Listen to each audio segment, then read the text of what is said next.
What is up, everybody? I'm the Retro Nerd, and welcome to another episode of Retro Night. Yeah, I'm getting back into some Retro Nights, and don't forget, this is the first day of Retro Night March, where you can be expecting every night, well, except for the days like Tuesday, Wednesday, Friday, and Saturday. I will not be doing night episodes because those are usually the times I don't do night, but so Sunday, Monday, and Thursday you can be expecting Retro Night episodes. Oh, and Sunday. Yeah, Sunday, Monday, Thursday. You can be expecting episodes of Retro Night. Now you may be saying, okay, you're only doing night episodes of Retro Night because, of course, it's called Retro Night for obvious reasons. Well, anyways, besides those, I will also be bringing back Saturday morning video games as well, because I'm getting to the point with DC Universe Online that there's not much I can do unless I buy a membership and stuff like that, and it seems like episodes don't really do much as well. Don't worry, I will be doing something more with DC Universe. I'll go over to the villain side and give you guys a little bit of backstory of why Happy Tree is now a villain, but we'll be bringing back Saturday morning video games. We got Retro Night episodes. Also with Wolfenstein Wednesday and Doom Wednesday. I'll be doing 2 Wolfenstein Wednesdays and 2 Doom Wednesdays, but I'll be going back to the original ones that I were playing, the classics, Doom 1 and Wolfenstein 3D, to get the atmosphere of being Retro Night and all that stuff. Also, be looking out for Castle Crashers with me and Heather sometime in the near future. And what else do I have? Oh, and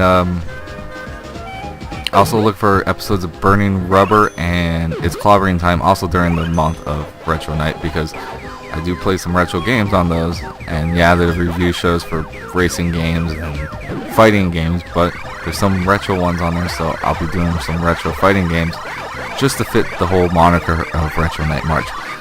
But anyways, guys, that's a lot of talking to start off this video with. Anyways, guys, let's actually get into the video. So this is an episode of Retro Night, and we are playing Pac-Man World. Now the edition I have is Pac-Man World 20th Anniversary Edition. It's a Greatest Hits Edition from PlayStation 1, and this is where they decided to take Pac-Man, because they saw what they were doing with Mario 64, and they're like, 3D Mario? Wow, let's do that with Pac-Man. And don't get me wrong, it worked. This was actually a good idea for Pac-Man to venture out like this, because in some areas you still have the classic little mazes and stuff that you have to do and gather pellets and use power pellets, but then after that you have puzzle solving and stuff like that, and you have enemies to attack besides the ghosts. Smart idea.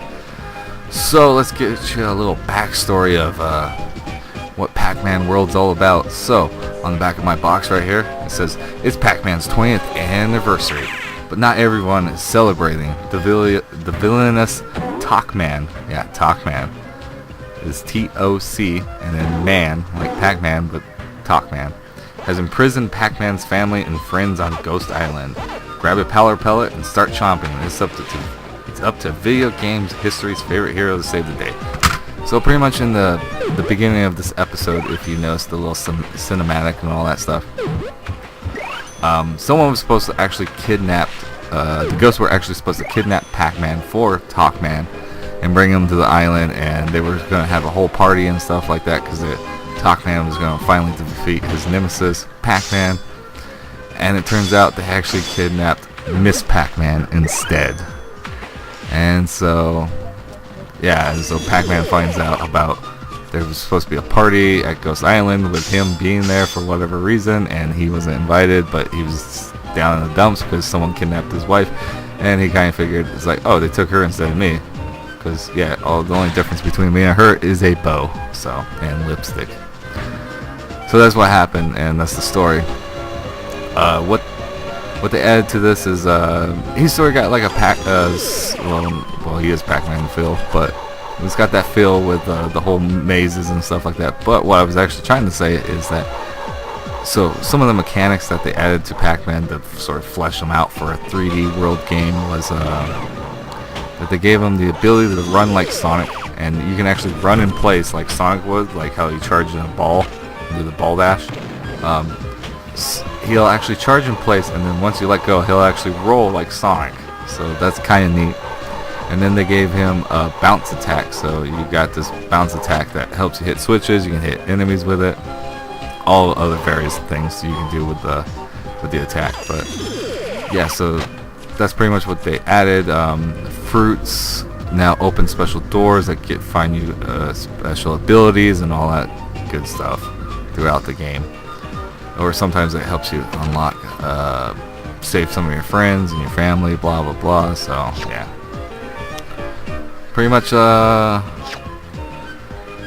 they just improved Pac-Man, the 2D classic, to make it more 3D and appeal to people. And they did better with this one than they did with Pac-Man Adventures. It was like, I think it was like Pac-Man 2, The Adventures or some shit like that. The one on the Super Nintendo that was a point and click. They did better with this, turning this into a platform than they tried to. But then again, it was a point and click adventure. It was a kind of stupid idea to put Pac-Man in that situation. But these guys did a good job. Namco, this is before they even acquired Bandai. It was just Namco, or Bandai acquired them. But yeah, Namco did a good job of bringing Pac-Man to the 3D world with this game. And that's why it's the greatest hits on the PlayStation 1. So, but do I recommend it? Yes, I do, because you can probably find it cheap off the internet. Because you gotta remember, there's the original release of it that has the black strip that goes down on the side of the disc that says PlayStation.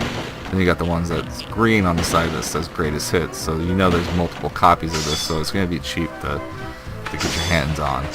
But I think only the greatest hits one was the 20th anniversary. But, yeah, but so you'll be able to find it cheap. I got mine at a Savers. I think I paid most maybe $2.99, $3.99, maybe the most. So yeah, so go find yourself one. You'll probably find some at thrift shop if you don't want to try eBay or Amazon or something like that. Even try your local retro game stores as well, because they might have a copy for you. Probably cheap on the download as well. But anyways, guys, I've been the Retro Nerd, and this time around we were playing Pac-Man World for an episode of Retro Night, because it's Retro Night March. Get a little retro in your night. Retro Nerd out.